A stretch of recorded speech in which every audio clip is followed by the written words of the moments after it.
os verdadeiros valores da vida, eles são eternos. Às vezes acreditamos que coisas que para nós têm muita importância, mas com o passar do tempo nós percebemos que não tem importância nenhuma.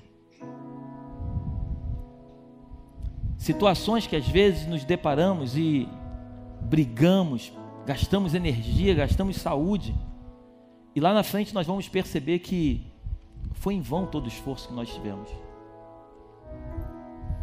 Eu orava a Deus, eu pedia ao Senhor para que cada um de nós, a começar por mim, que nós possamos ter o sentimento de que Deus é a coisa mais importante na nossa vida.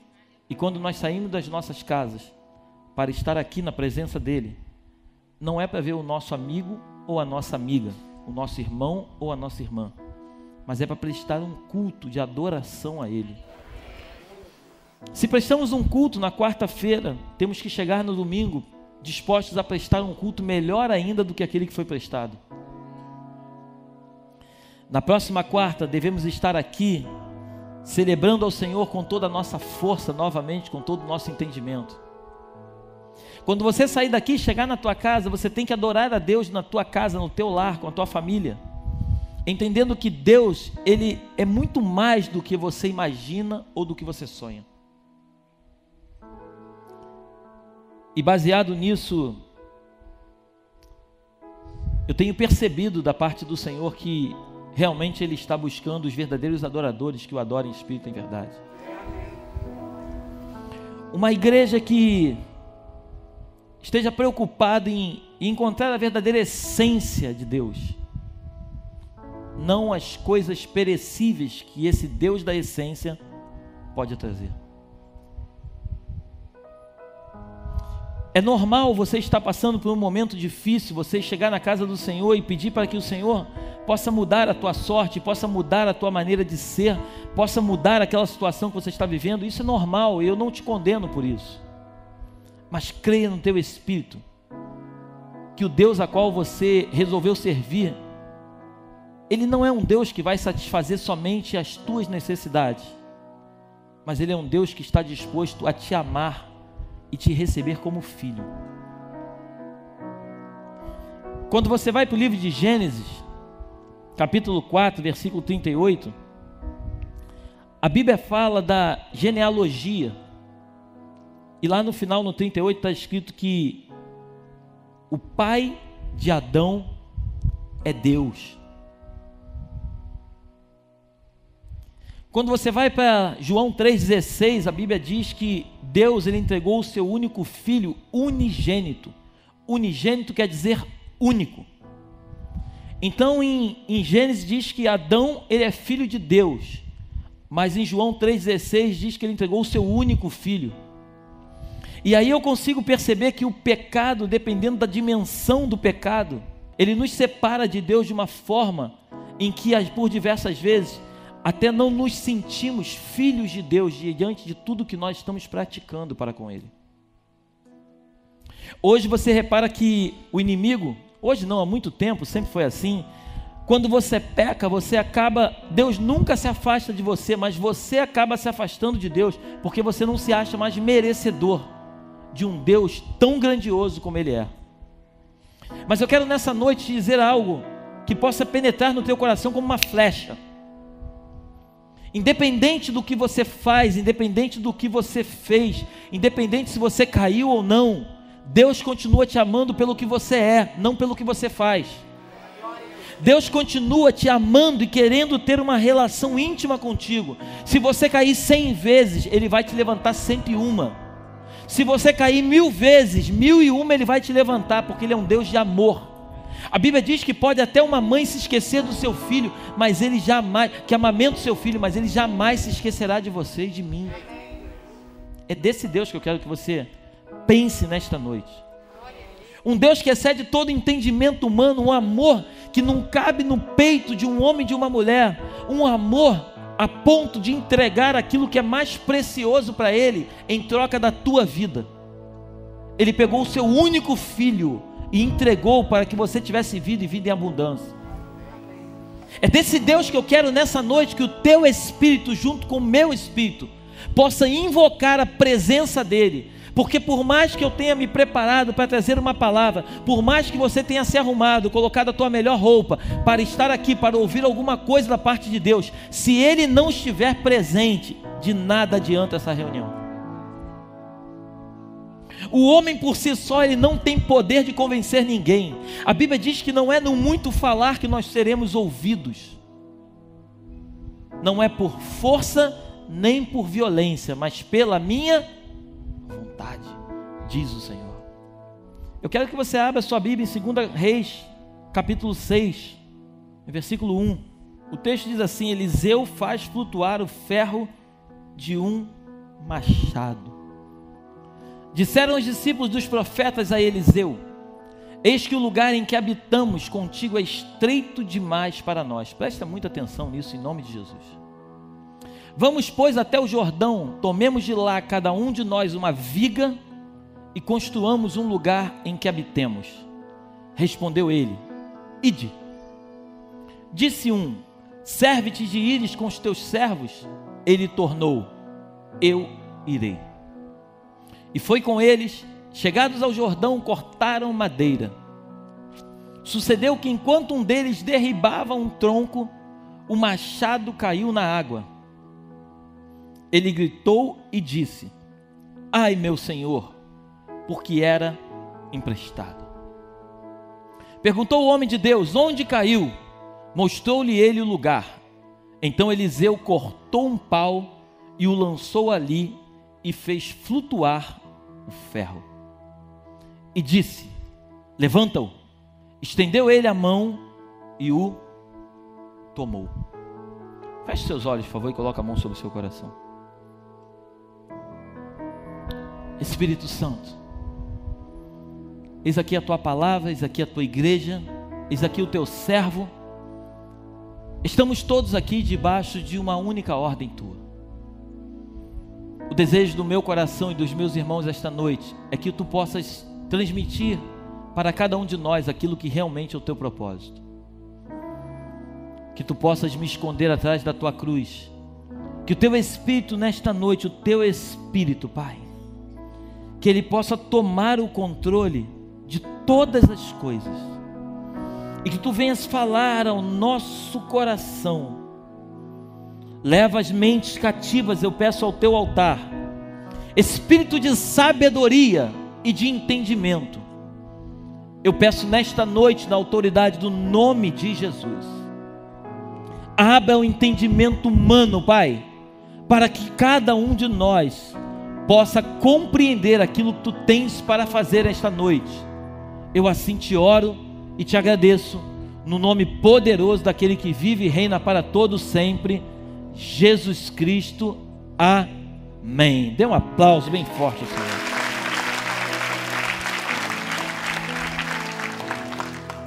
Coloca o versículo 1 de novo, por favor. Disseram os discípulos dos profetas a Eliseu: eis que o lugar em que habitamos contigo é estreito demais para nós. Vamos, pois, até o Jordão, tomemos de lá cada um de nós uma viga e construamos um lugar em que habitemos. Respondeu ele: ide. Aqueles profetas ali estavam reunidos. Eliseu, o profeta Eliseu, ele chega naquele lugar. E quando ele chega ali, os profetas se reúnem com ele e falam assim: olha, Eliseu, esse lugar aqui é muito estreito para nós. Nos permite ir até o Jordão, para que nós possamos pegar madeira e construir um lugar mais amplo. Eliseu fala assim: podem ir. Aí um deles se levanta e fala assim: Eliseu, venha conosco. Aí Eliseu diz: eu irei. Chegando lá, eles começam a cortar madeira. A Bíblia diz que um deles pega o seu machado e começa a cortar. De repente o seu machado cai na água. E ele, desesperado, ele grita: meu senhor, é emprestado. Eliseu pergunta onde havia caído. Eliseu pega um pedaço de pau, lança no local onde caiu o machado, e o ferro começa a flutuar. Eliseu dá uma ordem para que aquele homem estendesse a mão e pegasse de volta aquilo que não pertencia a ele. E eu quero que essa palavra a gente possa entrar no âmbito espiritual. Amém? Eliseu aqui representa o Senhor. A palavra de Deus diz que nós somos templo do Espírito Santo. Amém? Nós somos uma casa, nós somos uma estrutura. O texto diz que aqueles profetas, eles tiveram a ideia de alargar a casa. O lugar era estreito, eles queriam aumentar o lugar.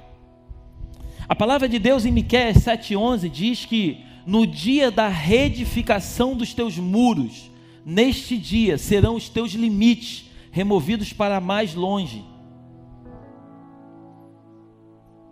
Mas perceba que eles não falam assim: profeta, por favor, vá lá, corte madeira e faça uma casa mais ampla para nós. Mas ele diz o seguinte: nós iremos juntos, cortaremos madeira e faremos a obra. Perceba que não adianta você pedir a Deus para fazer a obra, para ampliar a tua casa. A construção da tua casa cabe exclusivamente a você. Mas Eliseu, a Bíblia diz que ele disse o seguinte: eu vou com você, eu vou com vocês, eu irei participar dessa ampliação da casa. O texto diz que um deles, quando estava cortando a madeira, o machado caiu na água. Você concorda que para o machado cair na água, o machado estava frouxo? Porque o que está apertado, ele não cai na água. O machado é feito de um pedaço de pau e aquele ferro na ponta, amém? O texto diz que o ferro flutuou, não foi o machado todo. Então, automaticamente conclui-se que o machado estava frouxo. E normalmente só damos valor àquilo que nós perdemos. Perceba que o machado, ele era emprestado. Mas mesmo sendo emprestado, aquele profeta que estava ali na casa dos profetas, ele não se preocupou em apertar o machado para depois cortar a árvore. Mas ele foi cortar a árvore do jeito que se encontrava o machado.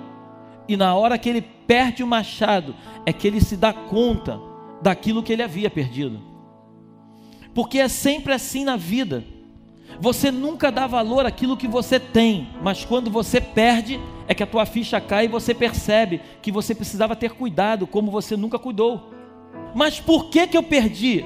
Porque você não apertou o machado. Você só perde aquilo que você não cuida.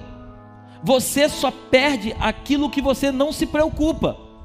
Meu Senhor era emprestado. E é isso que eu quero falar esta noite. Todos os dons que você tem, todos os talentos que você tem, não é teu, é do Senhor, e Ele te emprestou.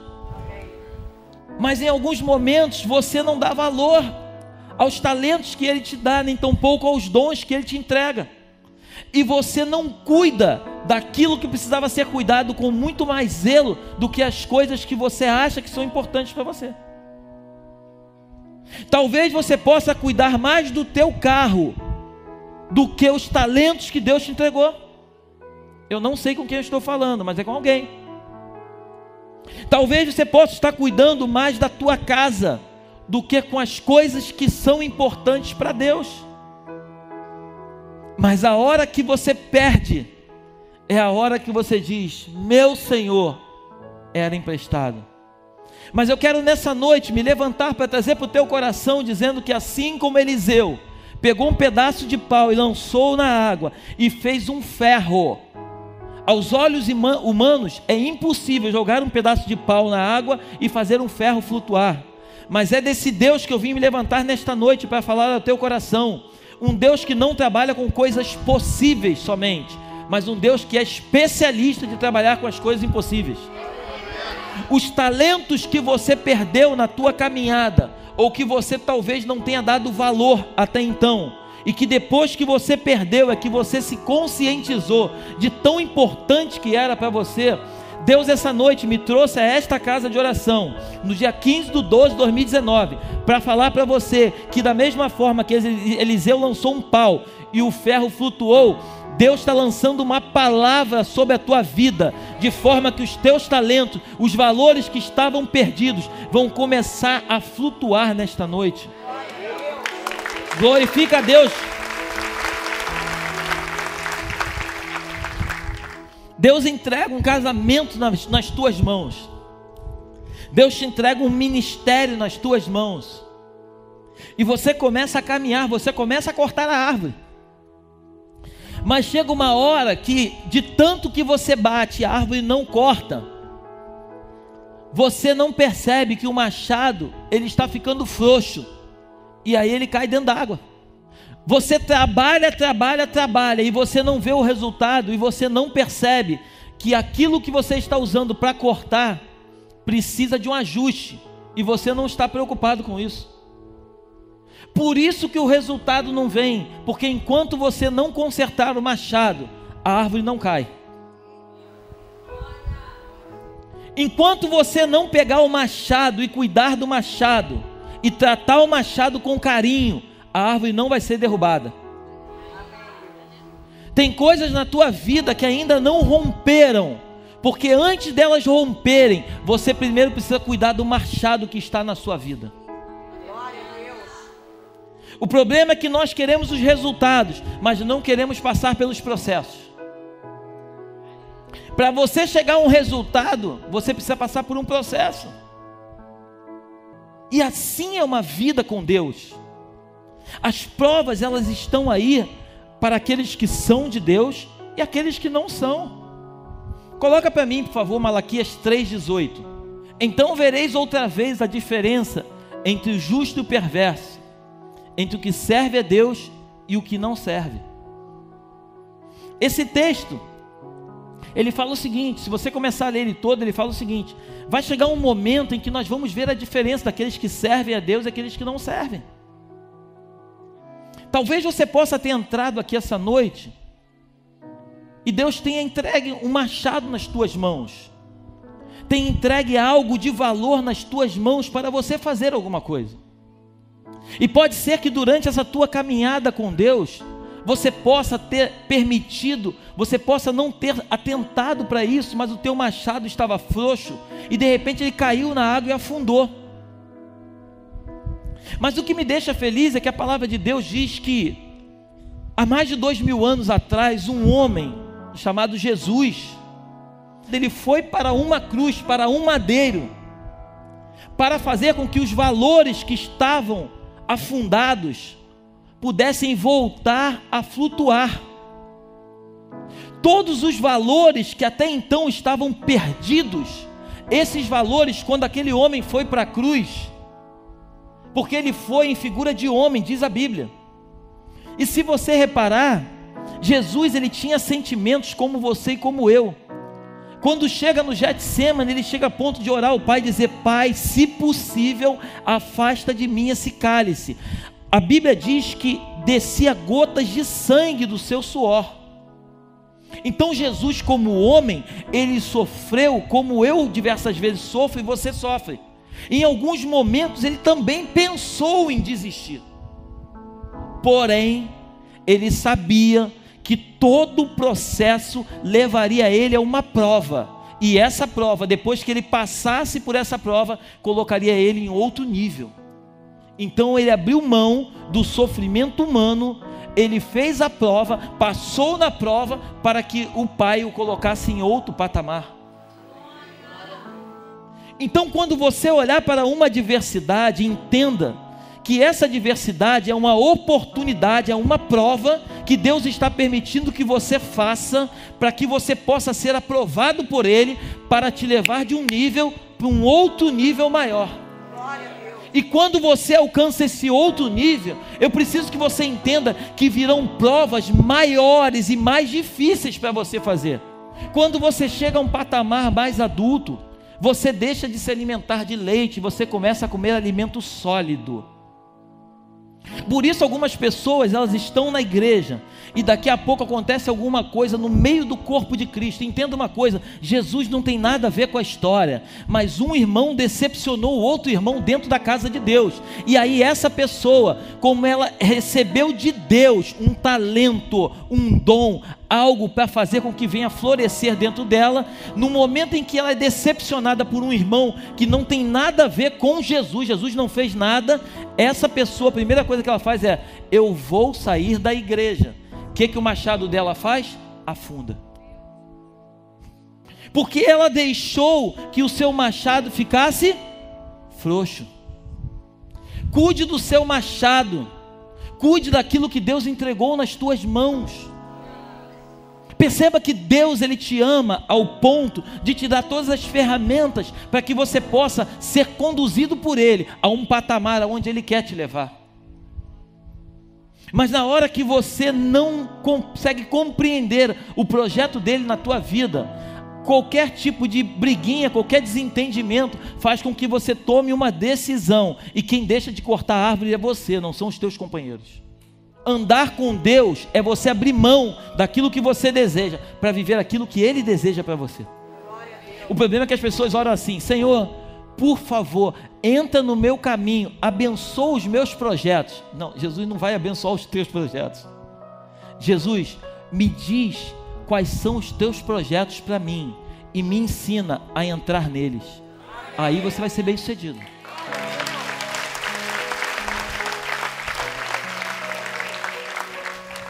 A Bíblia fala assim: pode a criatura falar alguma coisa, mandar, dar ordem no Criador? Não tem como.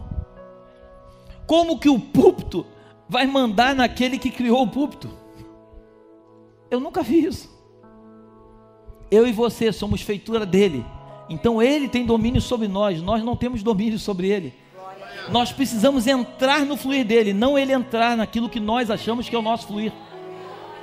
Quando nós entendemos isso, quando nós captamos aquilo que ele tem para nós, é a hora que o nosso machado, antes de nós cortarmos a árvore, nós vamos ajustar o machado, para que nós possamos não perder, até porque o machado não é nosso, o machado é dele, é emprestado. Tudo que é teu, e quando você perde, é ruim, mas tudo bem, é teu. Mas quando você perde alguma coisa que nunca pertenceu a você, é um caos. Concorda comigo ou não? Quando você perde alguma coisa que não é tua, você fica desesperado. Meu Deus, como é que eu vou falar para o fulano que eu perdi esse negócio dele? É assim ou não? Não é só comigo não, né? Você vai começar a achar que a pessoa vai achar que você, na verdade, não dá valor para as coisas que são emprestadas. Não é assim. Às vezes você perdeu porque você não se preocupou com aquilo que estava emprestado. Às vezes você é até responsável, mas naquele momento você se distraiu e você perdeu aquilo que tem importância. O que eu quero nessa noite é que você compreenda que Deus entregou valores nas tuas mãos. Deus entregou talentos nas tuas mãos. E esses talentos, você precisa entender que são emprestados e são dele. Então, antes de você colocar os teus talentos para fora, cuide dos seus talentos. Quer que eu te diga um talento que Deus te deu e que você talvez possa não cuidar dele? É o talento da oração. Deus te entregou esse dom. Deus entregou nas tuas mãos o desejo de buscar a Ele. Mas você às vezes vê que o machado está frouxo e você não se preocupa em apertar. E o tempo passa, o tempo passa, o tempo passa e você não tem vontade de orar. Aí na primeira adversidade que você passa, você está vazio dele, você está cheio de você. Então você age como você acha que deveria agir, não como ele gostaria que você agisse. Então você cai, e quando você cai, você se acha indigno de voltar à presença dele, porque ele é santo, e você agora se acha sujo. É assim que funciona. Satanás, ele é tão astuto, que ele consegue colocar na mente do ser humano, que ele quando peca, ele foi destituído da glória de Deus, e que Deus não quer mais saber dele. Isso é uma mentira do inferno. O teu Deus, o meu Deus, ele vai te amar, independente do que você faz, ou quem você deixa de ser. Se você é uma pessoa que busca muito a Deus e você amanhã deixou de buscar, o amor dele por você não mudou, nem tampouco diminuiu. Amém? A única coisa é que você não vai conseguir ver a face dele como você via antes. Você não vai conseguir escutar as batidas do coração dele como João escutava. Amém? A Bíblia diz que João, o discípulo do amor, no momento da ceia, ninguém sabia quem era o traidor. Aí Pedro olha para João e fala assim, João encosta a cabeça no peito de Jesus. E Jesus conta quem é o traidor no meio da mesa. Os segredos são revelados para os íntimos. Eu sempre digo isso aqui. Os segredos não são revelados para os filhos queridos. Deus não tem filhos queridos, Ele tem íntimos. Quem busca o Senhor é íntimo dele. E quem busca intimidade com Ele, Ele revela os segredos. Se você quiser conhecer o coração de Deus, é simples, é só você se tornar um íntimo. E sabe como se torna um íntimo? Não é pedindo para ser íntimo, é se fazendo íntimo. É entrando na presença do Pai e conversando com Ele todos os dias. Esses são os íntimos. E quando a intimidade chega à tua vida, quando a intimidade chega, você começa a perceber que muito mais importante do que cortar a árvore é você cuidar do machado. Quem cuida do machado consegue cortar a árvore, consegue ver os resultados. Os resultados só vão chegar na tua vida na hora que você conseguir dar valor àquilo que realmente tem valor. Tem uma menina aqui na igreja, que eu não vou citar o nome dela, mas ela vai saber quem é. Ela, todas as vezes que tem oração, ela está presente. Ela ficou muito tempo desempregada. E eu sempre dava uma palavra para ela, minha filha, fica firme. Fica firme que o que Deus está preparando para você é algo muito grande.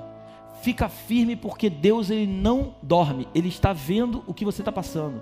Permaneça firme, não troque os teus valores por valores lá fora, permaneça firme. E ela continuava firme, vindo à oração, buscando ao Senhor, não falta culto, ela busca, de manhã ela busca, à tarde. Chegou ao ponto de nos falar no telefone, falou assim, pastor, está difícil, se eu não conseguir emprego esse mês, eu vou ter que voltar para a minha cidade. Eu falei, filha, fica firme que Deus vai te honrar. E abriu agora, apareceu uma vaga de emprego, ela foi aprovada. Os donos da empresa estão assim, apaixonados por ela, já estão querendo colocar ela num outro patamar de negócio. Sabe por quê? Porque aqueles que perseveram, diz a Bíblia, aqueles que perseveram unânimes, acreditando no propósito, passam por todo o processo, conseguem alcançar o resultado. Existe propósito, processo e resultado. Aqui é um propósito, mas entre o propósito e o resultado tem um processo. Esse processo todos nós precisamos passar por ele.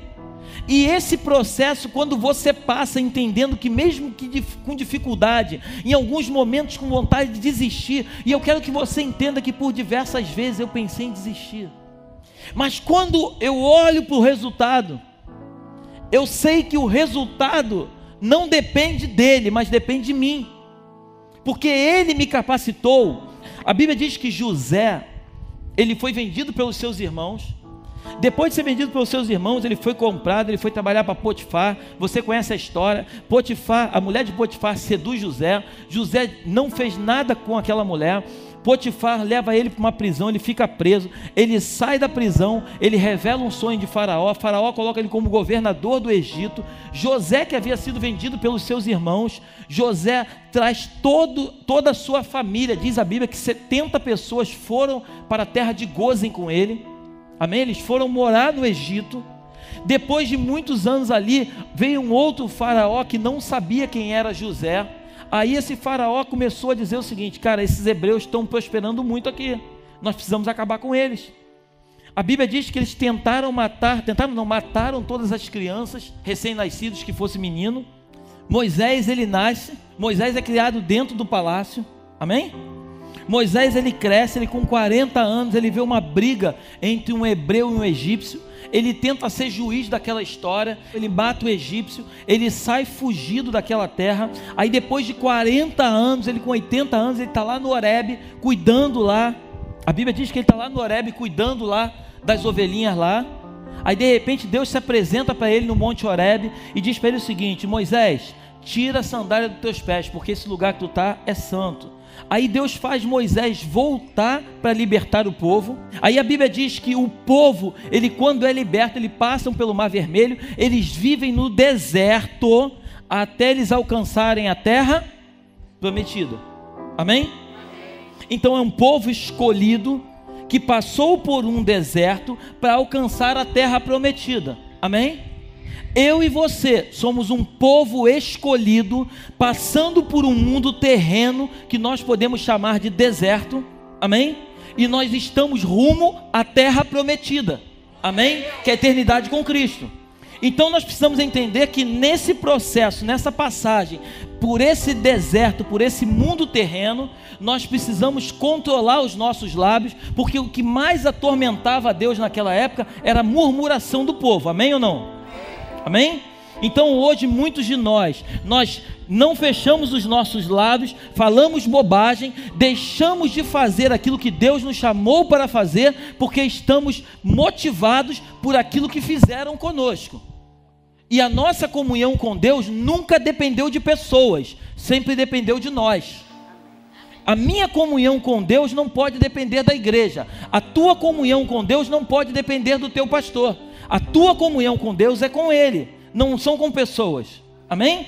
Você quando tem comunhão com Ele, automaticamente você tem comunhão com pessoas. Agora quando você não tem comunhão com Ele, no primeiro momento que você se depara com pessoas, você não sabe lidar com elas. Porque se você não tem comunhão com eles, você não tem comunhão com elas. Quando você tem comunhão com Ele, você vai entender que um pai, ele diz assim: filho, eu vou te dar um presente, porque você merece um presente. Aí você fica feliz. Mas o mesmo pai que dá um presente, ele fala assim: filho, eu hoje vou te botar de castigo, porque você fez aquilo que você não deveria fazer. Mas aí o filho imaturo, ele murmura, ele faz biquinho e ele chora, porque ele não concorda com aquilo que o pai diz para ele. Então esse filho que não consegue entender as correções de um pai que é celestial, que o criou segundo a sua imagem e semelhança, e quer fazer com que ele passe por um deserto para chegar a uma terra prometida, esse filho, no momento em que ele se depara com pessoas que pensam da mesma forma que ele consegue ter dificuldade. Por que ele tem dificuldade? Porque se ele não se submete ao seu pai, que é a autoridade máxima sobre a sua vida, como que ele vai respeitar alguém que é igual a ele? Todas as vezes que você não entender que a tua comunhão com Deus precisa ser prioridade na tua vida, você nunca vai conseguir se relacionar com pessoas. A dificuldade que você tem com a tua esposa, a dificuldade que você tem com o teu esposo, é porque você não tem intimidade íntima com o teu pai. Porque quando você tem intimidade íntima com o teu pai, você vai se deparar sim com dificuldades entre um casal, mas a dificuldade, ela não pode ser maior do que o propósito que ele tem para você.